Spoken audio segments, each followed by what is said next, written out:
Buka sebentar bersama saya Kisah Para Rasul 20 ayat 22 sampai 24. Tapi sekarang sebagai tawanan roh aku pergi ke Yerusalem. Bapak Ibu perhatikan baik-baik. Paulus adalah orang yang hidupnya dipimpin oleh roh. Jadi apa yang dia kerjakan, apa yang dia lakukan, kemana dia pergi, dia minta pimpinan Roh Kudus sehingga dia bukan berjalan dengan maunya sendiri, bukan berjalan dalam kehendaknya sendiri, tetapi karena menjadi tawanan Roh Kudus. Roh Kudus bilang ke satu kota A, dia pergi ke kota A, disuruh ke kota B, dia pergi ke kota B, dan ujungnya apa? Ujungnya hidup di dalam pimpinan Tuhan. Bapak Ibu, apa yang terjadi sama Paulus ini juga terjadi dengan orang Israel ketika dia dibawa keluar dari tanah Mesir menuju tanah perjanjian. Ketika di padang gurun, dia dipimpin oleh tiang awan dan tiang api. Sekalipun jam 2 malam, ketika lagi lelapnya tidur, ketika tiang awan dan tiang api itu bergeser pindah, dia harus ikut pindah. Itulah hidup dipimpin oleh Tuhan. Nah, kita hari ini harusnya kalau mau berhasil, mau sukses, mau memiliki pengaruh, mau melakukan apapun juga, ketika apa yang kita kerjakan ini dipimpin oleh Tuhan, Tuhan pasti bikin berhasil. Itu yakin saya dan saya percaya. Tuhan akan membawa kita ke dalam padang rumput yang hijau. Tujuannya untuk satu, supaya nama Tuhan dipermuliakan melalui hidup kita.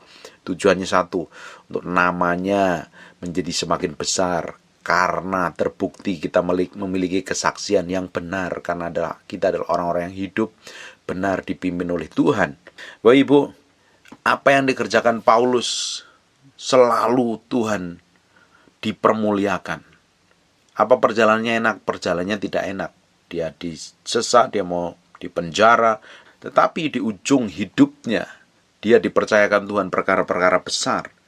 Hari ini kita akan dipakai Tuhan luar biasa, dan tidak ada jaminan bahwa kita ini akan dibawa ke dalam padang rumput yang berhijau selalu.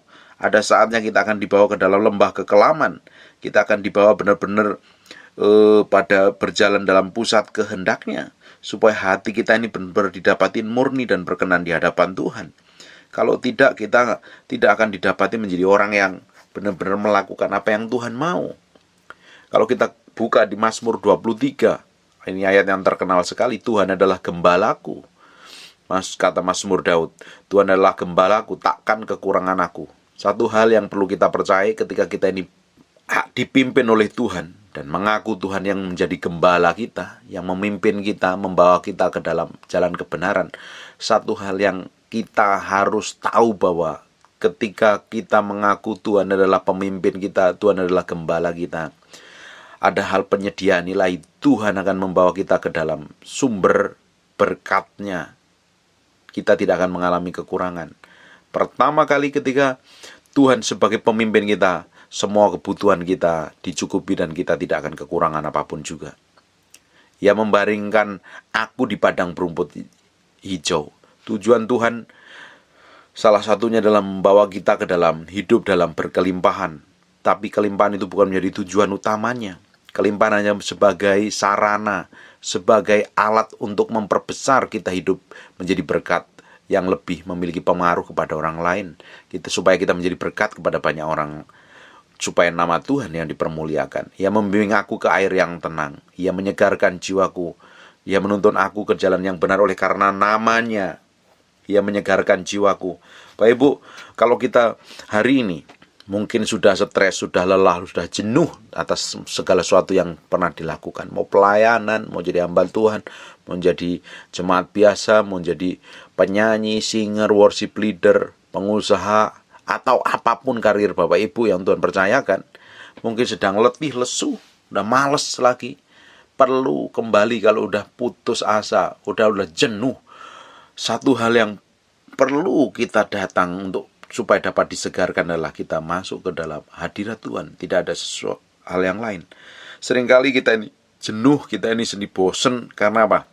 Kita coba melakukan segala sesuatu dengan kekuatan kita, dengan pengalaman kita, dengan teori kita, dengan strategi kita. Di ujungnya kita mengalami jenuh. Tetapi ketika kita ini dipimpin oleh Tuhan, memiliki gairah setiap hari dengan Tuhan, hati kita itu disegarkan, jiwa kita dibuat segar, dan Dia selalu akan memimpin kita, Dia akan menuntun kita karena namanya. Sekalipun aku berjalan dalam lembah kekelaman, aku tidak takut bahaya.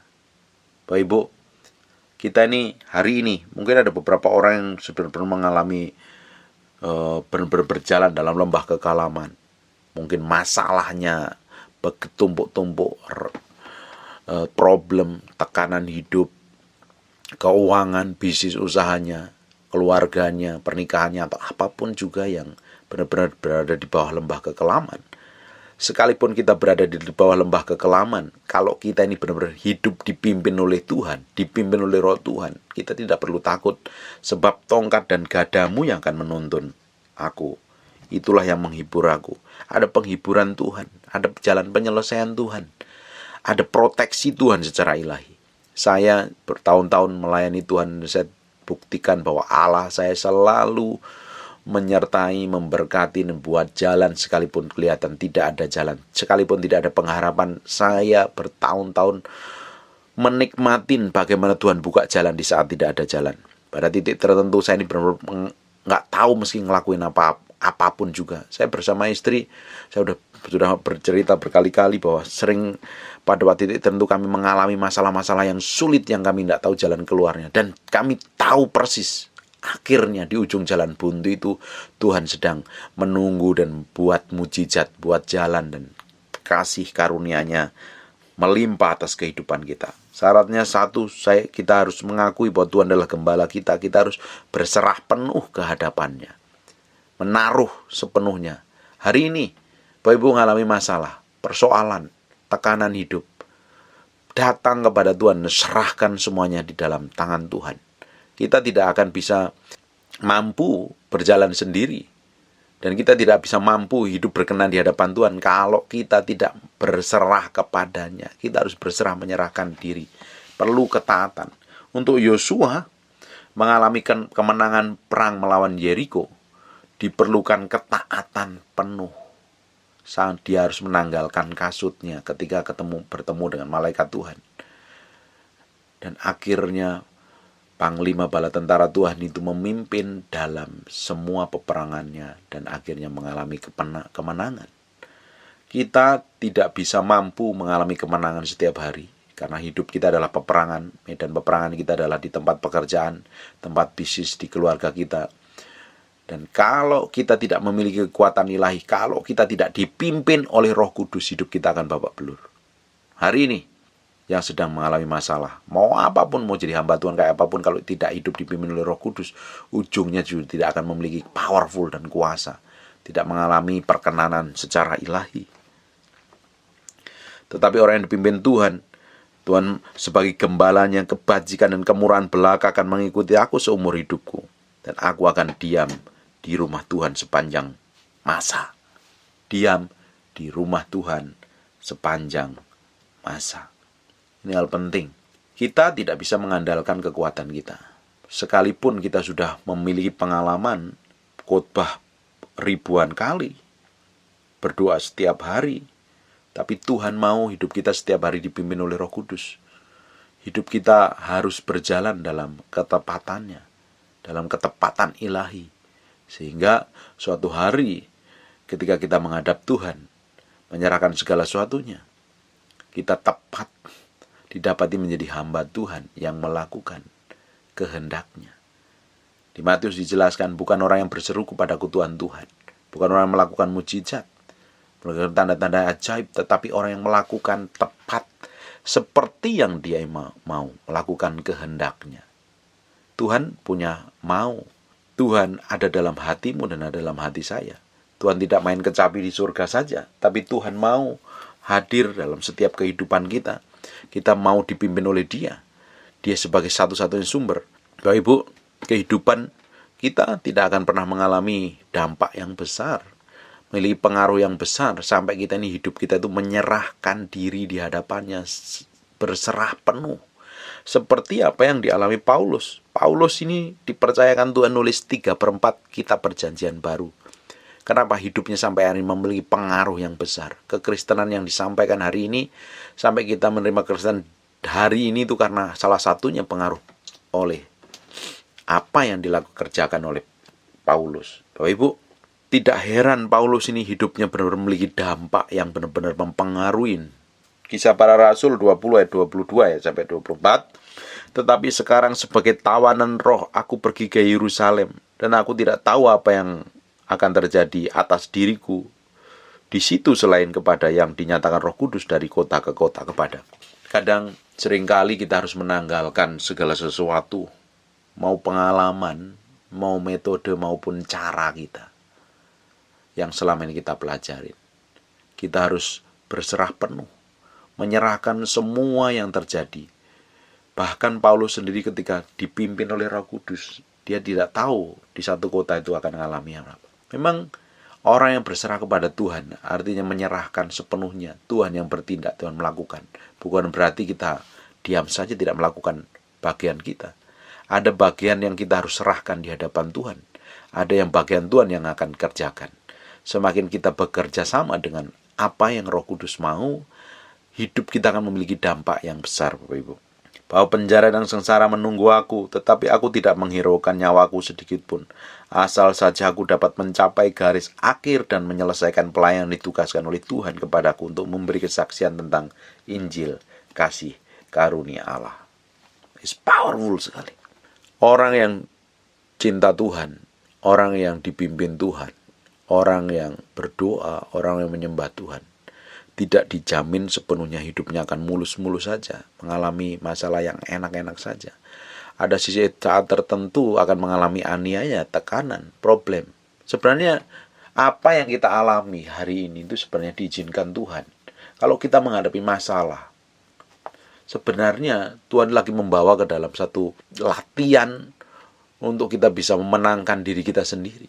Baik itu perjalanan Yosua, perjalanan bangsa Israel, perjalanan Yosua pertama kali untuk menuju tanah perjanjian, ketika keluar dari tanah Mesir, dia harus menghadapi suku peperangannya, harus mengalami kemenangan bersama Tuhan. Bukankah tembok Yeriko itu rubuh karena Yosua mengelilinginya? Karena kekuatan Tuhan. Dibutuhkan kekuatan Tuhan. Dibutuhkan penyerahan sepenuhnya di hadapan Tuhan. Apa yang kita kerjakan, apa yang kita lakukan tidak akan memiliki dampak besar, memiliki pengaruh yang besar, sampai kita benar-benar berserah penuh di hadapan Tuhan. Ketika kita berserah penuh artinya menyangkali diri, kemauan ego kita, kepandaian kita harus taruh dahulu. Kita berserah kepada Tuhan, biar Tuhan yang kerjakan. Dan kita harus pikul salib sangkal diri setiap hari, supaya hidup kita itu didapatin berkenan di hadapan Tuhan. Memang keselamatan itu cuma-cuma. Kita tidak akan berkenan karena kemauan dan kekuatan kita. Tapi kita adalah orang-orang yang ditetapkan Tuhan, memiliki kehidupan yang memiliki dampak besar. Dan tujuannya satu, supaya namanya dipermuliakan melalui kehidupan kita. Bapak Ibu, segala sesuatu yang menjadi memimpin kita, segala sesuatu yang lebih utama dari apa yang kita utamakan selain Tuhan, harus kita tanggalkan. Itu harus menjadi yang utama sendiri. Roh Kudus harus memimpin dalam kehidupan kita. Abraham ketika dipanggil Tuhan, kenapa Abraham akhirnya delay dengan tujuan Tuhan? Dia tidak dipimpin oleh kehendak Tuhan sendiri. Bahkan Tuhan panggil dia memiliki visi, tetapi yang memimpin dia adalah Terah. Dan ujungnya apa Bapak Ibu yang terjadi? Panggilan Abraham berhenti sampai Terah mati, baru Tuhan berbicara kembali. Tuhan tidak akan berbicara sampai kita mengalami kematian.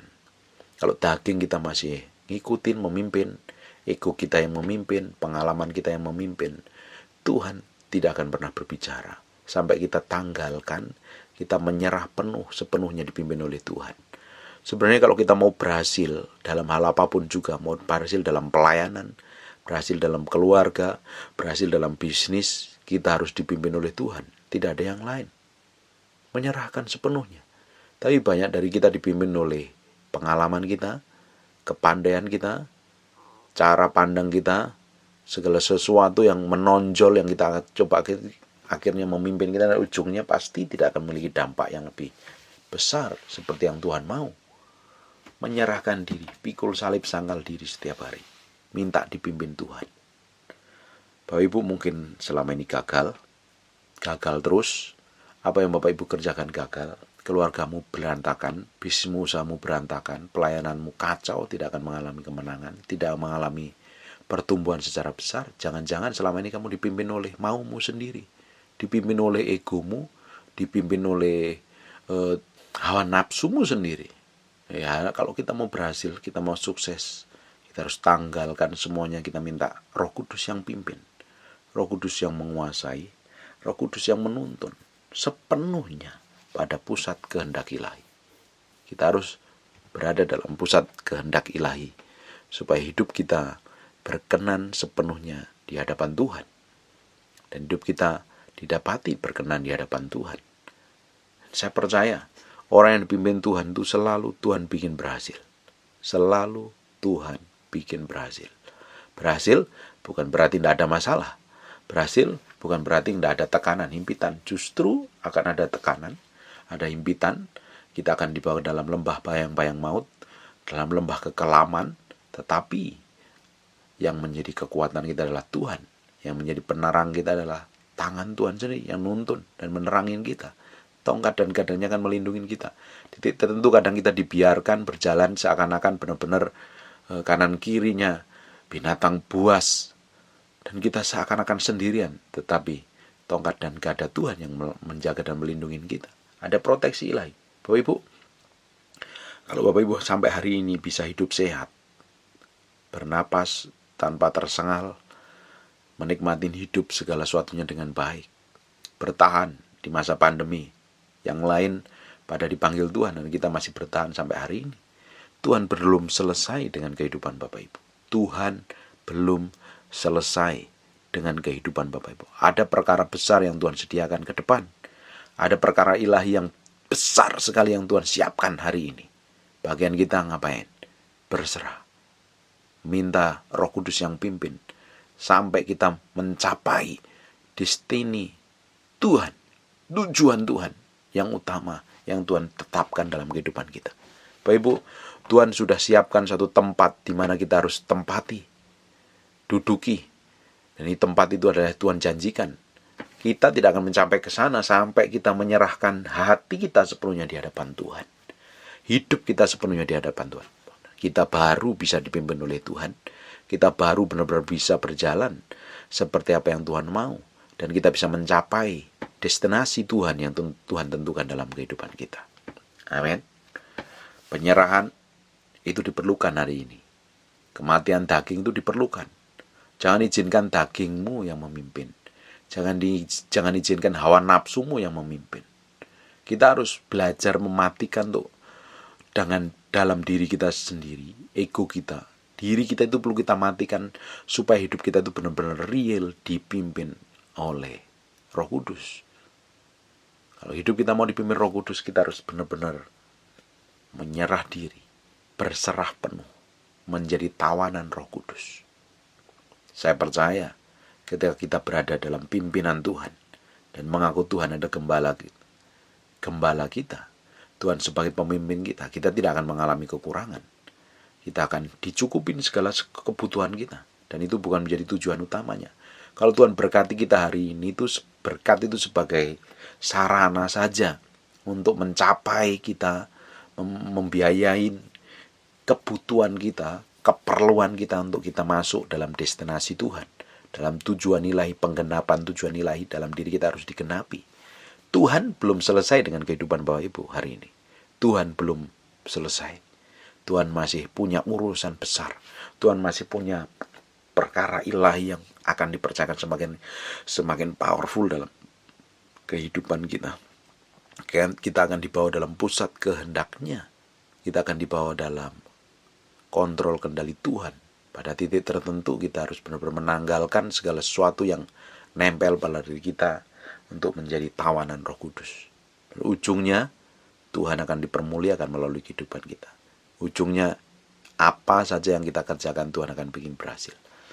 Saya udah ngomong berkali-kali, kalau kita ini mau berhasil, mau sukses, kuncinya simple. Dengerin kata Tuhan dan lakukan. Dijamin sukses dan berhasil. Tidak hanya itu, nama Tuhan dipermuliakan melalui kehidupan kita. Amin. Berserah penuh. Berserah. Nyanyi gampang, tapi menghidupinya tidak akan mudah. Nyanyi aku berserah itu mudah sekali. Tapi kenyataannya ketika kita ini mau benar-benar berserah penuh, artinya kita menanggalkan segala sesuatu. Daging kita harus kita salibkan, supaya kehendak Tuhan yang memimpin, kehendak ilahi yang menuntun, dan nama Tuhan dipermuliakan melalui kehidupan kita. Amin. God bless you.